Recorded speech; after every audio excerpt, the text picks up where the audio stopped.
siang yang salam sejahtera untuk kita semua.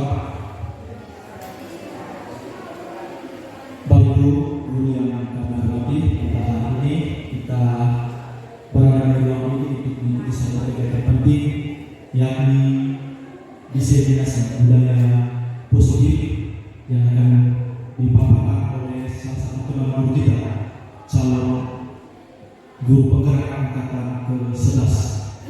Oleh karena itu, saya mengucapkan kesempatan bisa mengikuti kegiatan ini dengan baik hingga nantinya kita memperoleh pengetahuan dan juga tentunya wawasan pengetahuan kita semua. Untuk itu, sebelum kita menuju pada kegiatan ini, dengan segala hormat saya mengundang Ibu Esti untuk memimpin kita dalam doa.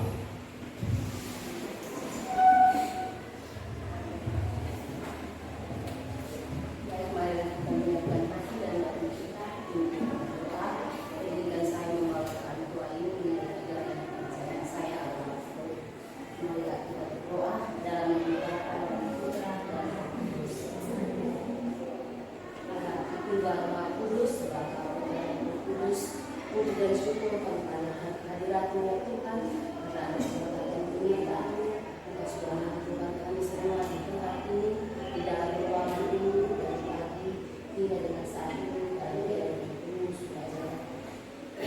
Bapa dalam kerajaan surga, sebentar lagi kami akan mengikuti kegiatan yang akan dilaksanakan oleh teman kami, Adian.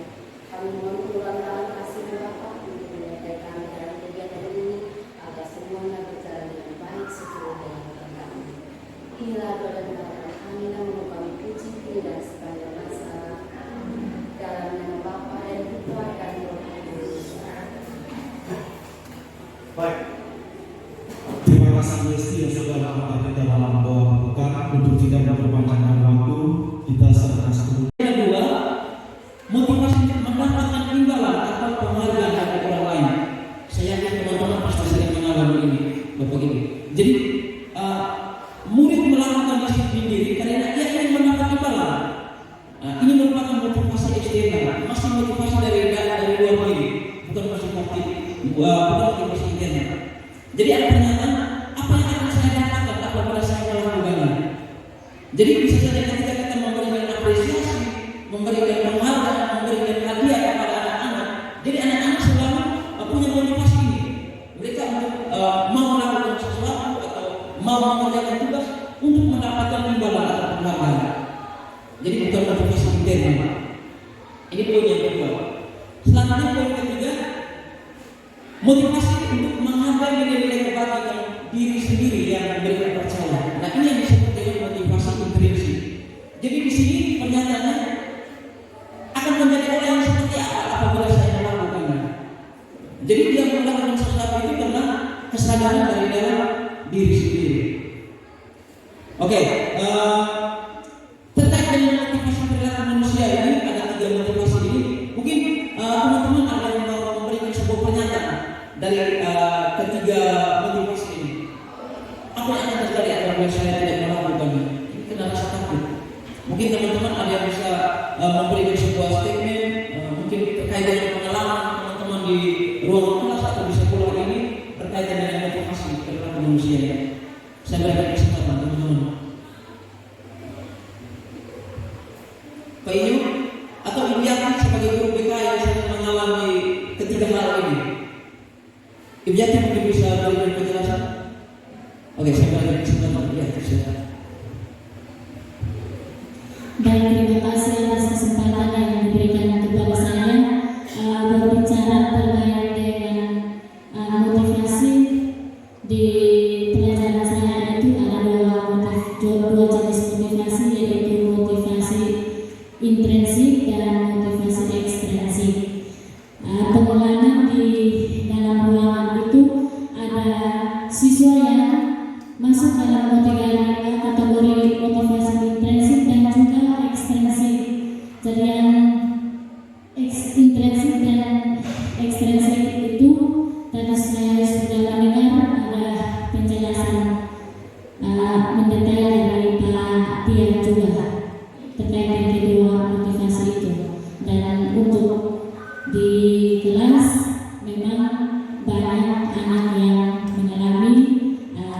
dua motivasi itu, tetapi lebih banyak motivasi eksternasi.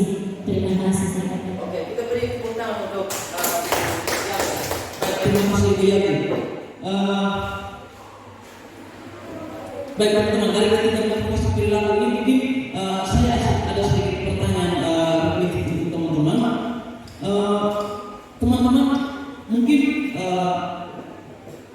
ketika kita datang ke sekolah, kita sebagai seorang guru, mungkin kita datang ada yang tepat waktu, ada yang terlambat. Mungkin teman-teman bisa memberikan sebuah pernyataan sedikit bahwa yang kita lakukan, teman-teman lakukan, misalnya datang ke sekolah tepat waktu, melaksanakan tugas dengan tanggung jawab. Apakah itu karena kita takut kepala sekolah, atau memang kita tahu bahwa kita punya tanggung jawab memang sebagai seorang guru, memang kita harus melakukan itu? Mungkin guru senior yang bisa menjelaskan. Mungkin melakukan sesuatu di sekolah ini tertib waktu dan juga disiplin. Apakah karena motivasi karena saya jadi kepala sekolah, atau memang saya sadar bahwa itu saya punya tugas dan tanggung jawab? Mungkin bisa memberikan penjelasan. Iya baik, terima kasih. Kalau soal dengan tertib waktu itu sudah tertanam dalam diri kita sendiri.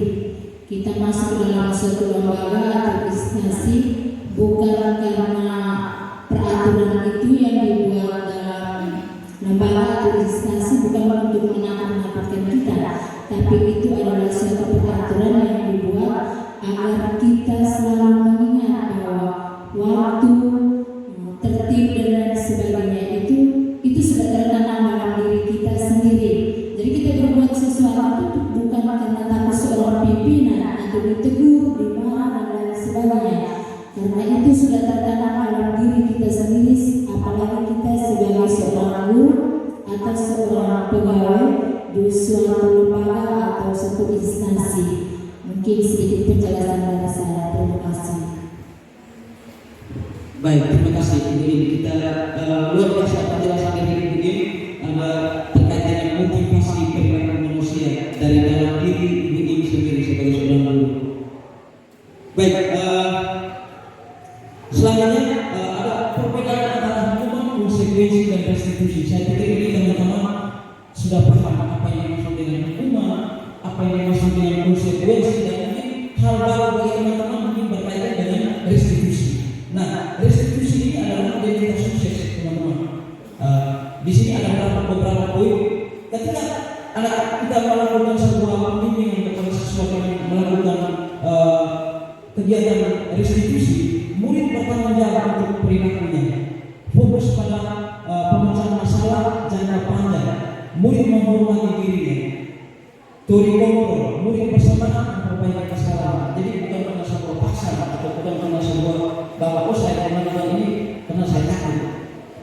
Di sini ada penjelasan terkait dengan restitusi.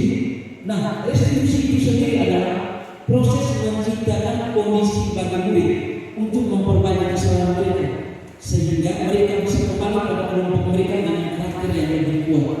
Itu penjelasan terkait dengan restitusi. Nah, ini ada 7 ciri restitusi. Ini teman-teman bisa lihat dalam slide.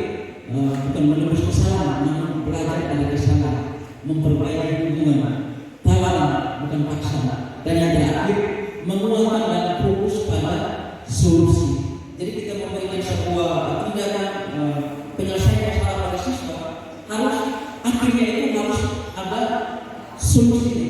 Jadi bukan hanya kita menghukum dia atau kita menjudge siswa, bahwa kita harus mencari solusi supaya siswa tersebut bisa merubah atau memperbaiki kesalahan. Baik, yang berikut kebutuhan dasar manusia. Oke, teman-teman, sebelum kita berdiskusi atau kita melihat penjelasan, mungkin teman-teman ada yang bisa menjelaskan terkait dengan kebutuhan dasar manusia ini. Mungkin ada yang tahu atau ada yang pernah pelajari tentang kebutuhan dasar. Pengen guru bingkai terbaik mungkin bisa berikan sedikit penjelasan terkait dengan kebutuhan dasar manusia. Terima kasih. Menurut saya, kebutuhan dasar manusia hanya dua. Entah itu kebutuhan atau apa, hanya primer dan sekunder. Hanya saya tidak tahu pasti kalau saya itu tidak begitu memahami. Oke. Saya paham mengenai kebutuhan dasar manusia. Tapi bersedia. Baik, oke, terima kasih banyak luar biasa. Yang ingin pahami di sini teman-teman bisa lihat ada kebutuhan dasar manusia. Yang pertama bertahan hidup, yang berikut kebutuhan kasih sayang dan rasa diterima, yang berikut kebutuhan kebebasan, dan kelima kebutuhan kesenangan, dan terakhir penguasaan. Jadi ini 6 kebutuhan dasar ini. Jadi ini yang dimiliki oleh kebutuhan yang dimiliki oleh siswa-siswi kita. Ini pasti selalu ada. Kita bisa lihat penjelasan di sini teman-teman. Oh ya, saya langsung pada studi kasus teman-teman untuk bisa tahu kebutuhan dasar kasih sayang itu seperti apa, kebutuhan dasar penguasaan itu seperti apa. Di sini ada studi kasus. Nah, Ibu A, guru wali kelas bersama dengan Ibu Diana teman-teman. Baik, di situ ada studi kasus. Ibu A, guru wali kelas 10B, sedang bingung menghadapi ulas salah seorang murid di kelasnya bernama Dion. Beberapa siswa mengeluhkan Dion seringkali meminta bekal atau jajan mereka dengan cara paksa. Jika Anda menghadapi situasi seperti Ibu A, apa yang Anda lakukan? Menurut Anda, kira-kira apa alasan Dion melakukan hal itu? Oke, terima kasih Ibu Diana. Mungkin Ibu Diana bisa langsung menjelaskan kira-kira jika Ibu Diana di posisinya Ibu A mengalami situasi yang sama, bagaimana tindakan Ibu Diana? Jadi baik, kalau saya sebagai Ibu An, tentu saya akan memanggil si murid, yaitu Dion. Di situ saya tentu akan ngobrol dengan Dion, bertanya untuk maksudnya bertanya atas apa yang dia perbuat. Dan di situ tentu kita tahu, saya tanya alasan Dion, kenapa sampai dia meminta bekal atau jajan teman-temannya dengan paksa.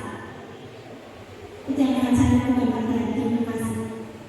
Oke, terima kasih luar biasa Ibu Diana. Nah, terkait dengan studi kasus ini Ibu Diana mungkin menjawab sesuai dengan pengalaman Ibu Diana sebagai seorang guru bahasa Inggris. Oke, kita lihat di sini apa alasannya. Nah, ini apa alasannya?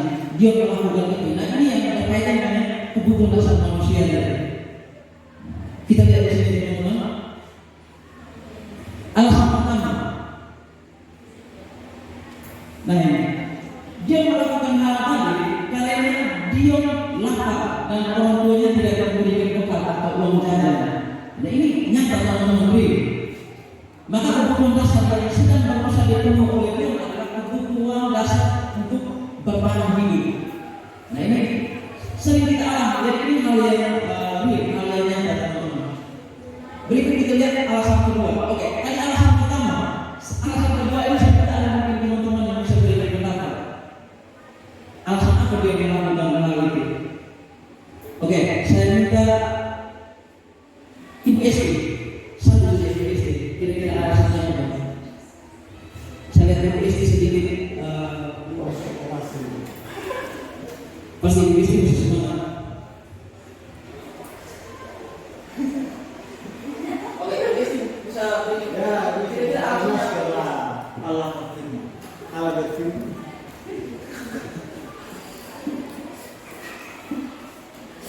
Alasan dia melakukan tadi mungkin karena memang dia hanya mau mengganggu teman saja, atau dia ingin buat supaya teman itu susah atau seperti apa mungkin dia bisa berikan. Oke, baik, mungkin dari saya alasan yang dia melakukan itu mungkin secara tidak sengaja dia melakukan itu terhadap teman. Mungkin dari saya seperti itu. Oke. Baik, terima kasih Ibu SD. Sekarang kita lihat alasan kedua terkait dengan kebutuhan dasar manusia. Nah, di sini dia merasa senang teman-temannya jadi perhatian ke dia.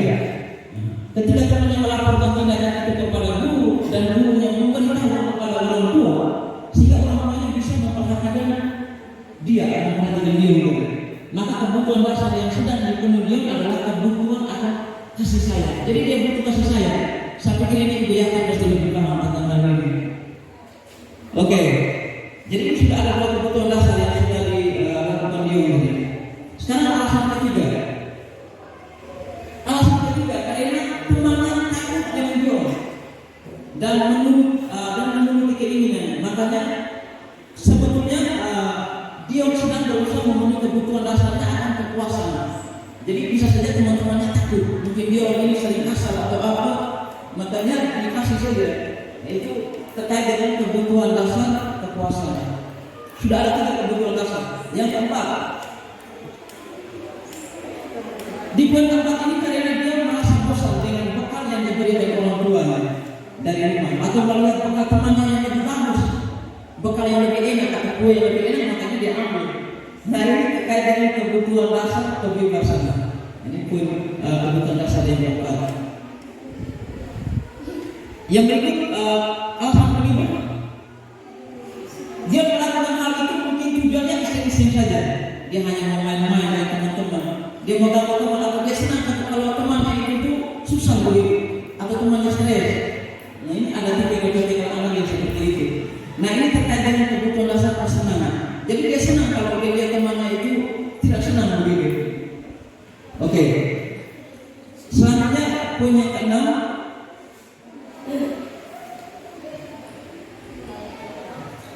Oke, yang berikut posisi kontrol atau restitusi. Nah ini teman-teman di eksplorasi konsep yang keempat. Baik, sebelum lanjut mungkin saya minta teman-teman berdiri biar kita lebih semangat sedikit. Setengah menit 30 detik. Oke, teman-teman ada kayak di sini saya pegang berpoin. Jadi berpoin ini ketika saya miringkan ke kiri arah saya, kita bunyikan do, ke tengah re, ke kanan mi. Jadi do re mi, do re mi re do. Oke, sama-sama. 1 2 apa? Do re mi re do mi do mi do re mi do. Oke, tepuk tangan. Baik, kita lanjut. Baik, posisi kontrol atau restitusi. Nah di sini posisi kontrol atau restitusi itu menurut dia dosen. Yang pertama itu penghukum, yang kedua pembuat merasa bersalah, yang ketiga teman, yang keempat pemantau, dan yang terakhir manajer. Nah teman-teman, dari kelima posisi kontrol ini mungkin pengalaman Bapak Ibu sebagai guru sekian tahun pasti sering mengalami hal ini. Posisi kontrol yang sering dilakukan oleh Bapak Ibu di sekolah sebagai guru. Posisi kontrol yang mana yang saya ingin buat? Mungkin ada yang bisa memberikan penjelasan. Semua, menurut kalian semua. Oke, Pak Niko. Semua yang biasa Pak Niko semua. Saya mengambil posisi kontrol yang menurut saya sangat baru. Kadang-kadang yang mana Pak? Kadang penghukum, kadang teman, kadang di manajer. Oke, baik, kita tanya satu mungkin dari Ibu Erwin sebagai pemimpin perpustakaan mungkin sering melihat anak-anak melakukan sesuatu yang tidak sebelumnya dibuat. Ibu Erwin sering melakukan posisi kontrol yang mana? Manajer luar biasa. Oke, luar biasa ini. Baik, berikut teman-teman di sini atas saya pikir terkait penjelasan terkait posisi kontrol ini kita sebagai guru pasti kita sering mengalami dan kita sering melakukannya. Jadi mungkin saya ambil satu contoh saja sebagai penghukum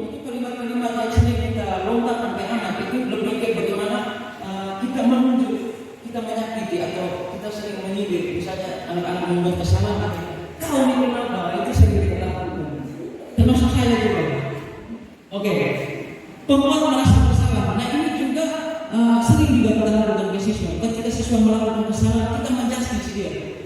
Kita menjudge dia bahwa kita mulai dengan membuat siswa kecewa, mulai siswa lebih bagaimana dia mengenal diri. Sifat kalau mengenal diri akhirnya dia sudah tidak percaya diri lagi. Nah posisi kontrol sebagai teman. Nah ini mungkin sering juga kita lakukan. Bagaimana kita membuat siswa sebagai seorang teman. Posisi pemantau. Ini juga sering kita lakukan. Yang terakhir posisi manajer. Posisi manajer ini teman-teman manajer bukan berarti hanya kepala sekolah yang melakukan, karena kita sebagai guru kita harus melakukan ini posisi manajer. Di sini ada contoh mengajukan pertanyaan-pertanyaan ketika kita memperbaiki sikap siswa yang salah, siswa yang terlambat atau siswa yang melakukan hal-hal yang tidak sesuai dengan aturan sekolah. Nah ini posisi kontrol yang paling baik, yang paling bagus adalah posisi kontrol sebagai manajer. Baik, yang berikut teman-teman, di sini ada pertanyaan pemantik untuk teman-teman. Bapak Ibu, setuju atau tidak setuju? Ini kembali ke poin yang tadi ya teman-teman. Ada 3 poin tadi. Pemberian hukuman dengan hal positif seperti membaca, membersihkan halaman sekolah dapat meningkatkan disiplin anak. Ini tadi kita tanya bagaimana teman-teman bisa berpendapat. Sekarang kita buat satu pemberian hukum dengan hal positif seperti membaca, membersihkan halaman sekolah dan meningkatkan disiplin anak. Ini setuju atau tidak setuju teman-teman? Oke, yang setuju angkat tangan supaya kita menjawab yang lebih banyak.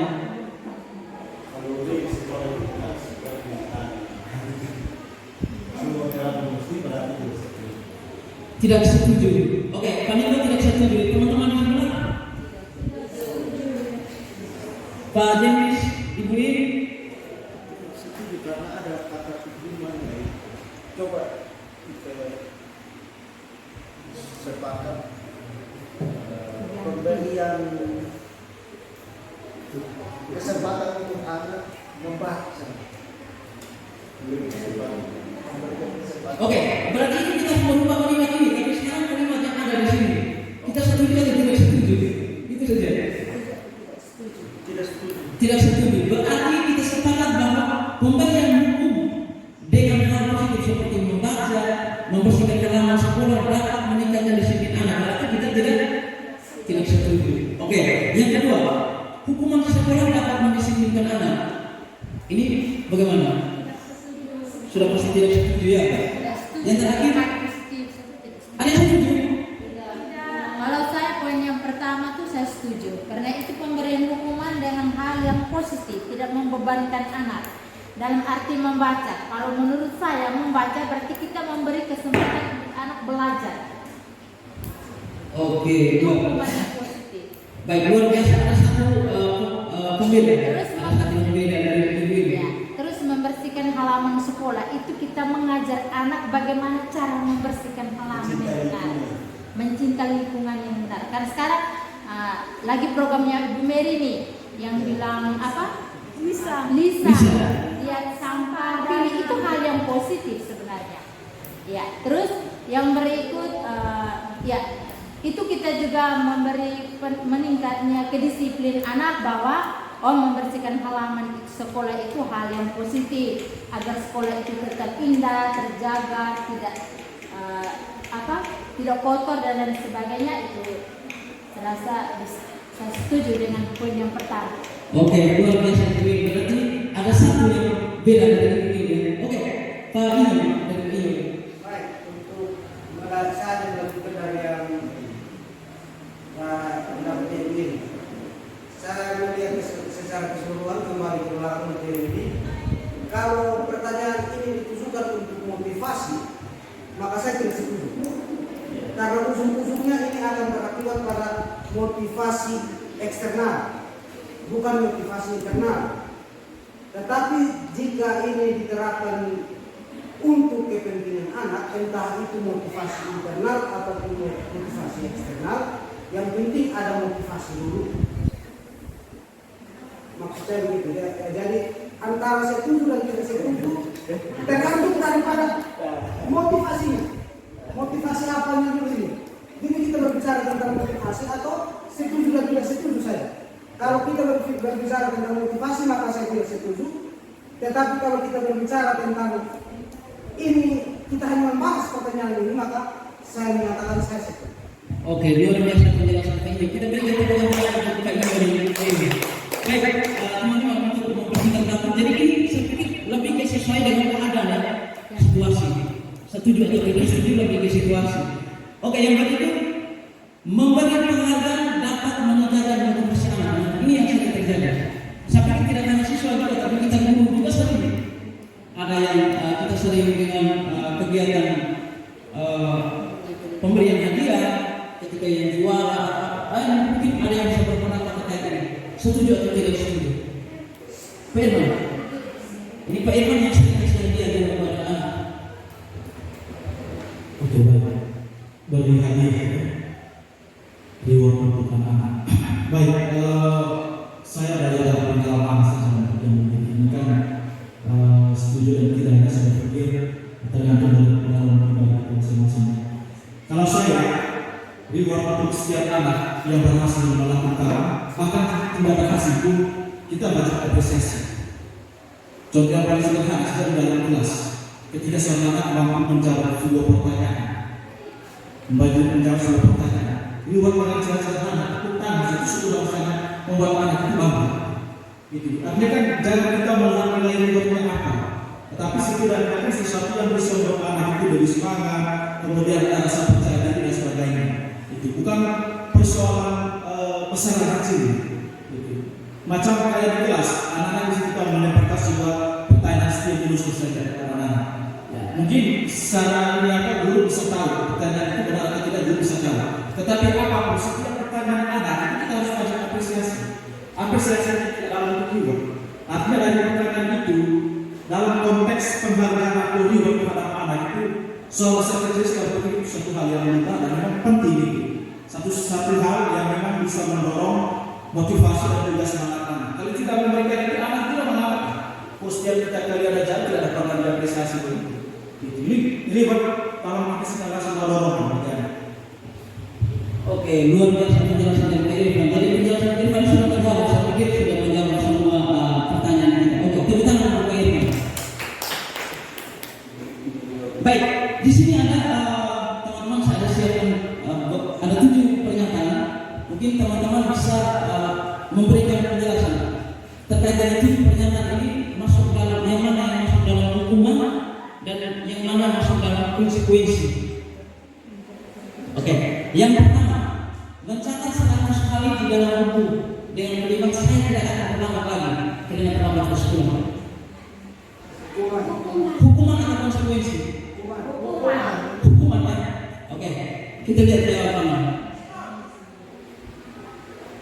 Hukuman. Oke, yang kedua larang mengelilingi lapangan 2 kali karena perlawanan hadir di sekolah. Hukuman atau konsekuensi teman-teman? Oke.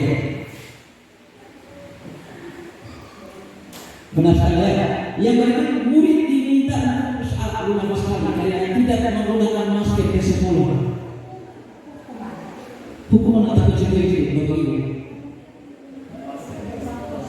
Murid diminta untuk saat 15 kali karena tidak menggunakan masker di sekolah.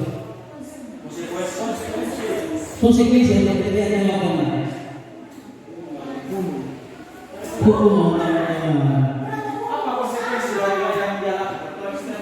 Oke, kita lanjut. Sorry. Oke, menggantikan kertas tugas teman yang telah dicoret. Ini masuk dalam konsekuensi ya, hal positif. Oh ya, yang ini membersihkan tanah air di meja tulis ya, sorry ya, meja tulis karena tersenggol saat sedang belajar. Konsekuensi, jadi kita jawabannya. Benar sekali. Yang berikut meminta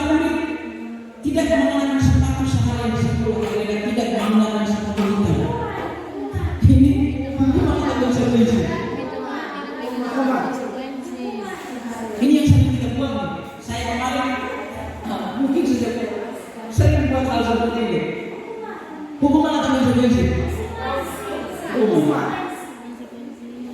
Oke. Yang terakhir, lalu mengalamilah menambah dua kali karena terlambat 10 menit untuk pelajaran PJK. Hukuman atau konsekuensi? Pak Jebis?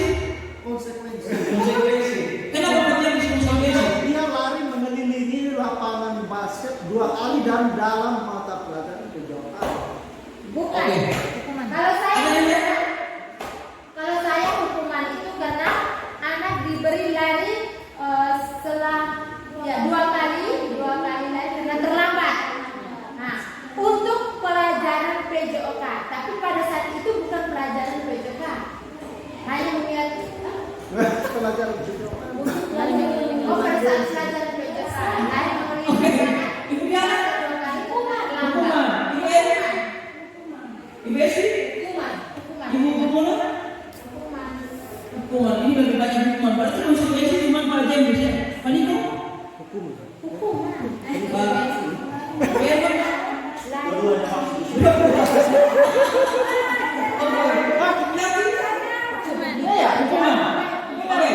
Hukuman yang benar. Artinya pemirsa begini. Mana tadi website? Ini lari mengelilingi lapangan basket 2 kali karena terlambat 10 menit. Iya dong. Pelajaran PJOK. Akhirnya itu kan hukuman itu. Bahkan konsekuensinya ketika anak tidak mampu melewati itu apa konsekuensinya? Ketika anak tidak mampu melewati itu konsekuensinya apa? Coba. Oke, berarti Pak Erwin memberikan hukuman. Sama saja dari Pak Jebis konsekuensi. Baik, Pak Jebis punya apa? Kita lihat jawaban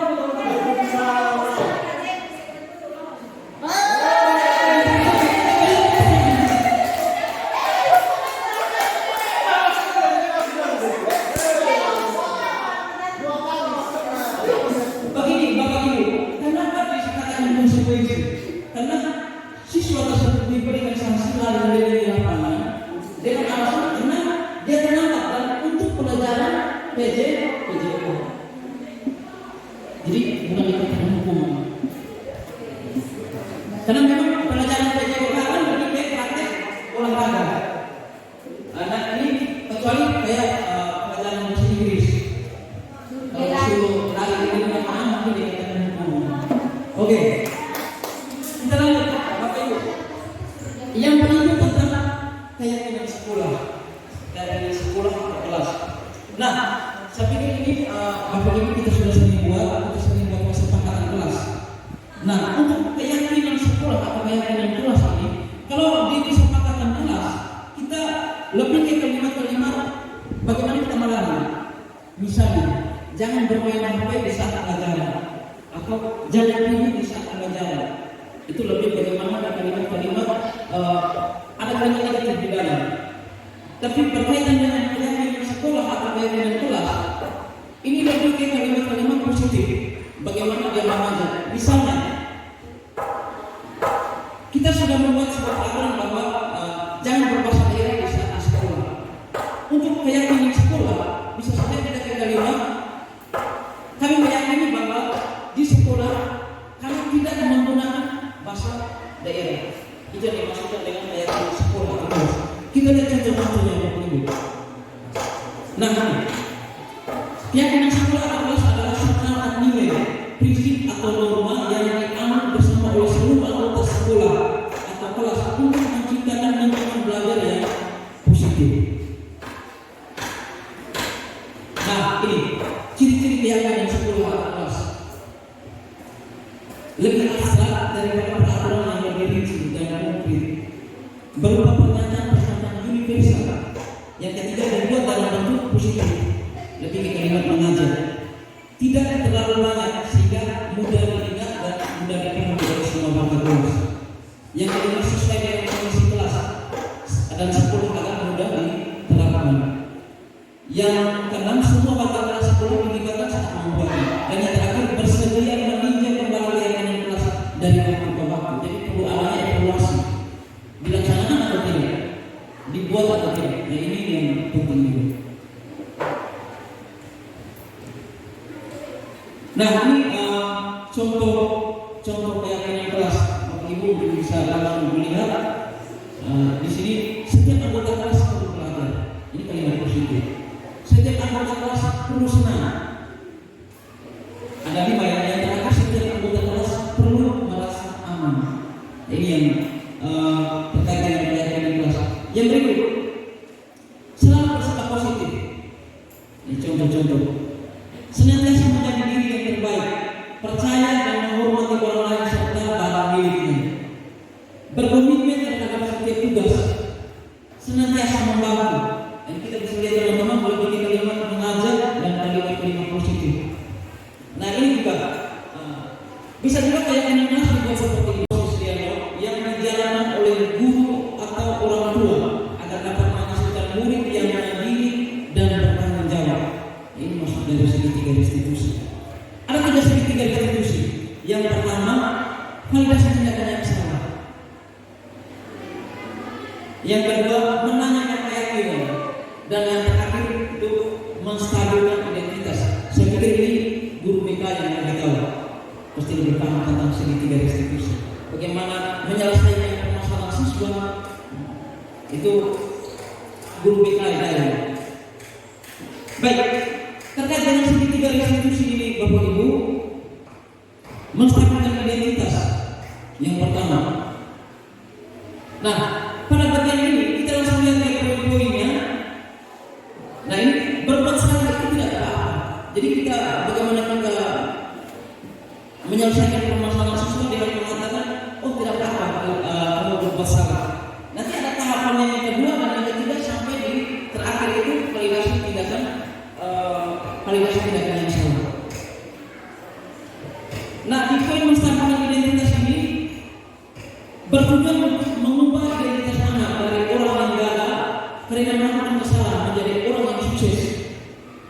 Anak yang melanggar peraturan karena sedang mencari perhatian adalah anak yang sedang mengalami kegagalan. Dia mencoba untuk memenuhi kebutuhan dasarnya, namun ada kekurangan. Nah, kalau kita ingin menjadi reflektif, ingin siswa menjadi reflektif, maka kita harus meyakinkan si anak dengan cara mengatakan kalimat-kalimat yang tertera. Ini yang dimaksudkan dengan masalah identitas. Poin yang kedua, validasi tindakan yang salah. Nah, pada poin ini, setiap tindakan kita dilakukan dengan suatu tujuan, yaitu memenuhi kebutuhan dasar. Kalau kita memahami kebutuhan dasar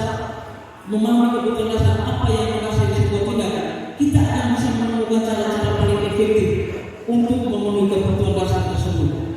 Nah ini menurut teori Romo, semua tindakan manusia itu baik atau buruk pasti memiliki maksud atau tujuan. Saya pikir kita sering melakukan ini Bapak Ibu. Kita melakukan sesuatu pasti punya maksud, pasti punya tujuan. Nah posisi kontrol yang ketiga, menanyakan keyakinan. Nah pada posisi kontrol ini Bapak Ibu, teori kontrol menyatakan bahwa kita pada dasarnya termotivasi secara internal. Ketika identitas sukses telah tercapai pada langkah 1 dan langkah 2, maka anak akan siap untuk dihubungkan dengan nilai-nilai yang dia percaya. Apa itu nilai-nilai? Nilai yang terkandung dalam profil pelajar Pancasila terlebih dahulu dan berpindah menjadi orang yang dia inginkan. Pertanyaan-pertanyaan di bawah ini menghubungkan keyakinan anak dengan keyakinan kelas atau keluarga. Nah ini terkait dengan segitiga restitusi. Di sini saya langsung saja daripada kita praktek seperti kemarin Bapak Ibu juga sudah mempraktekannya. Kita langsung ke bagaimana kita melihat sebuah tayangan video bagaimana melakukan sebuah segitiga restitusi.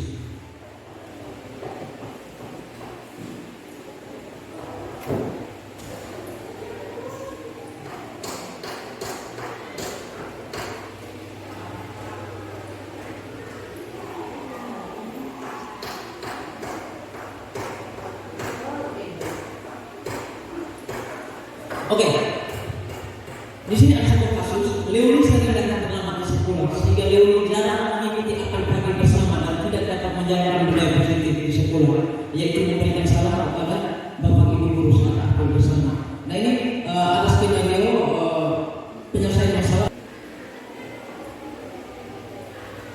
Baik, yang berikut Bapak Ibu saya minta sedikit kita refleksi terkait dengan pembelajaran hari ini, diskusi kita hari ini terkait dengan diseminasi budaya positif. Mungkin Bapak Ibu ada yang sedikit memberikan sebuah penjelasan, pernyataan refleksi terkait dengan budaya positif yang sudah kita diskusikan bersama. Oke, mungkin ada yang bisa memberikan sebuah pernyataan, berikan sebuah refleksi terkait dengan diskusi kita hari ini. Pak Ian? Oke. Baik, terima kasih. Refleksi dari materi hari ini, saya ingin menyampaikan bahwa materi yang saya dengar bahwa di mana dimulai dari motivasi, saya akan menambahkan sedikit juga dari penelitian yang saya tanggapi. Motivasi itu akan menghadirkan yang namanya komitmen, dan dari komitmen akan menghadirkan yang namanya kedisiplinan, dan dari kedisiplinan akan menghadirkan yang namanya konsistensi. Motivasi menghadirkan komitmen untuk memulai, dan saat memulai menghadirkan kedisiplinan, dan kedisiplinan menghadirkan konsistensi untuk melakukannya sampai akhir. Menurut saya seperti itu untuk materi.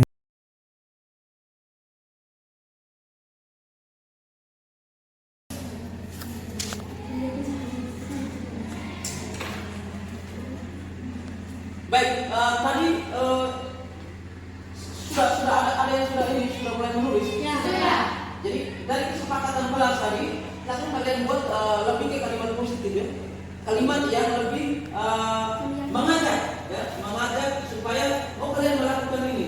Kami di kelas kami meyakini bahwa kami bisa melakukan ini, kami bisa belajar, kami bisa tertib, kami bisa saling menghargai. Itu contoh-contoh keyakinan kelas. Ditulis rapi, nanti ditempel. Nanti setiap kelompok yang sudah dibagikan tadi silakan mewakili satu orang untuk presentasi. Silakan baca keyakinan kelas yang sudah kalian buat. Ya. Kelompok belakang sudah ya? Kelompok ini sudah? Belum. Kelompok ini belum. Ini belum.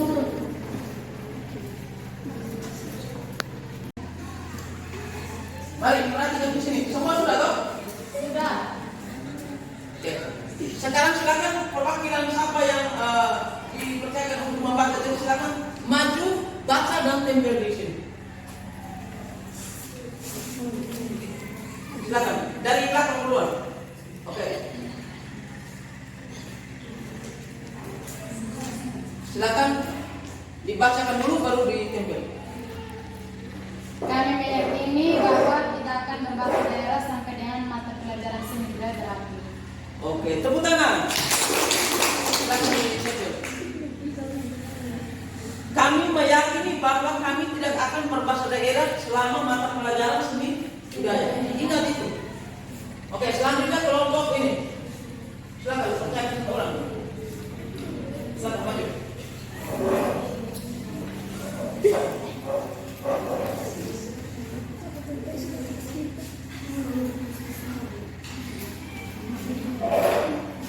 Kami meyakini bahwa setiap belajar seni budaya akan belajar dengan tertib.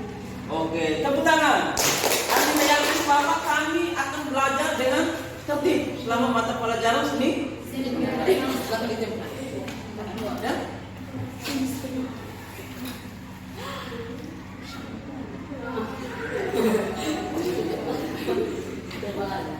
Oke, sekarang kelompok siapa? Kesti bersama teman-teman. Sudah? Oke, di kelompok mulai dulu. Baik. Sama maju sudah tidak apa-apa.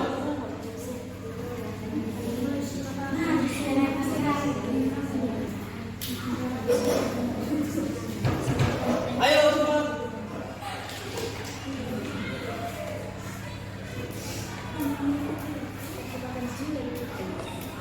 Yang jelas, satu kami meyakini bahwa kami tidak selalu berbicara menggunakan bahasa daerah pada saat mata pelajaran sedang. Oke, tepuk tangan. Sangat baik. Kami meyakini bahwa kami tidak bahasa daerah selama pembelajaran Oke, sekarang kelompok depan. Perwakilan satu orang.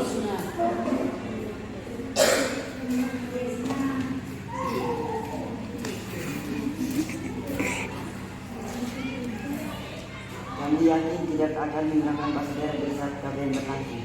Satu saja? Oke, sama ya dengan tadi ya? Oke, tepuk tangan. Sekarang kelompok ini.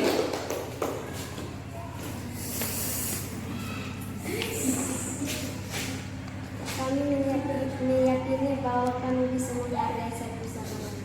Oke, tepuk tangan.